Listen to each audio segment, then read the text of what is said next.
अस्सलाम वालेकुम स्टूडेंट्स। आज हम डिस्कस करेंगे क्लास इक्वेशन ऑफ ग्रुप्स। कैसे लिखी जाती हैं class equation of groups. Abelian groups के लिए कैसे क्लास इक्वेशन लिखी जाती है और नॉन अबिलियन ग्रुप्स के लिए किस तरह लिखी जाती है, और किस टाइप्स के ऑर्डर्स वाले ग्रुप हों तो उनके लिए किस तरह क्लास इक्वेशन लिखी जाती है। आज हम इसको डिस्कस करेंगे। तो क्लास इक्वेशन ऑफ ग्रुप जो है उसकी एक जनरल फार्म देख लें। क्लास इक्वेशन ये हमारे पास होती है order of G is equal to order of centre of G plus summation of orders of all conjugacy classes of a such that a does not belong to centres. ये हमारे पास class equation है। इसका मतलब ये है कि एक तो सेंटर ऑफ जी का ऑर्डर प्लस हमने उन तमाम एलिमेंट्स ए की कंजुगेसी क्लासेस फाइंड आउट करनी होती हैं जो हैं वो सेंटर से बिलोंग नहीं करते होते, क्योंकि जो ए सेंटर से बिलोंग करते होते हैं उनके कंजुगेट्स भी सेंटर में चले जाते हैं और उनकी कंजुगेसी क्लासेस वहीं पे होती हैं। तो इस वजह से हमने इनको अलग अलग डिफ़ाइन करना है कि जो कंजुगेसी क्लासेस सेंटर में आ जाती हैं वो कंजुगेसी क्लासेस यहाँ पे नहीं होनी चाहिए। तो इस वजह से हमने लिखा हुआ है कि a does not belong to G of G. तो ये हमारे पास टाइप 1 हम डिस्कस करते हैं कि हमारे पास अगर ग्रुप अबिलियन हो तो उसकी कंजुगेसी क्लास इक्वेशन कैसे लिखी जाएगी। Class equation of abelian group of order N. Class equation of abelian groups of order N कैसे लिखी जाएगी। सबसे पहले देख लें कि हमारे पास चूँकि जी अबिलियन होता है तो उससे बिलोंग करने वाला हर एलिमेंट एक्स जो है वो हर दूसरे एलिमेंट के साथ कम्यूट करेगा, लिहाजा हमारे पास जो जी होगा या सेंटर ऑफ जी होगा वो एक जैसे हो जाएंगे। तो हम कह सकते हैं कि ऑर्डर ऑफ जी जो है वो ऑर्डर ऑफ सेंटर ऑफ जी अपना ऑर्डर ऑफ जी ऑफ जी के इक्वल हो जाता है। तो अब हम क्लास इक्वेशन कैसे लिखेंगे अबिलियन ग्रुप की।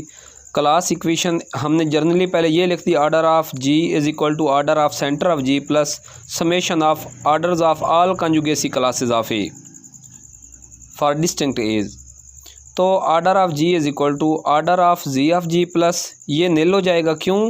क्योंकि ये जो नील हमने इसलिए किया है कि ए belong to G of G आ रहा है कि क्योंकि ये ग्रुप अबिलियन था। अगर अबिलियन ग्रुप है तो तमाम के तमाम ए जो हैं वो सेंटर में चले जाएंगे, तो उनके कंजुगेट्स भी वहाँ पे चले जाएंगे, तो उनके हिस्से में बनने वाली तमाम कंजुगेसी क्लासेस भी ये सेंटर वाले एरिया में मौजूद हैं। तो यहाँ पे अलग से कोई डिस्टिंक्ट कंजुगेसी क्लास हम नहीं लिख सकते।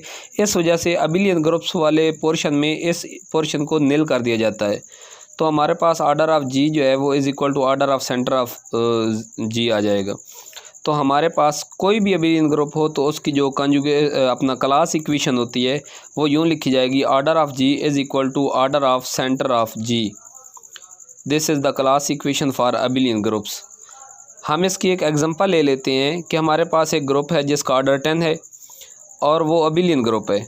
तो क्लास इक्वेशन उसकी डेफिनेटली ये हमने निकाल लिए, order of G is equal to order of centre of G.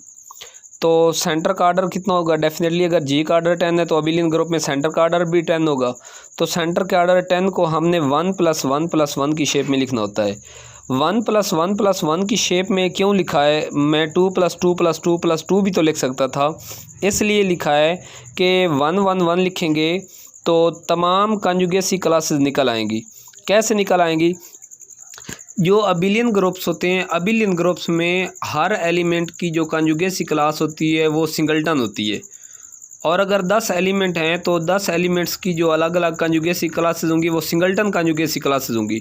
तो मैंने जी ऑफ जी को इसलिए 1 + 1 + 1 लिखा है कि इसके अंदर तमाम के तमाम 10 एलिमेंट की सिंगल्टन कंजुगेसी क्लासेस हैं। आइडेंटिटी की भी है, ए की भी है, बी की भी है, सी डी ई एफ जो भी एलिमेंट होते हैं उन तमाम की सिंगल्टन कंजुगेसी क्लासेस यहाँ पे मौजूद है। इस वजह से हमने 10 टाइम लिखा है ताकि क्लियर हो जाए कि कंजुगेसी क्लासेस सारी की सारी यहाँ पर आ चुकी हैं।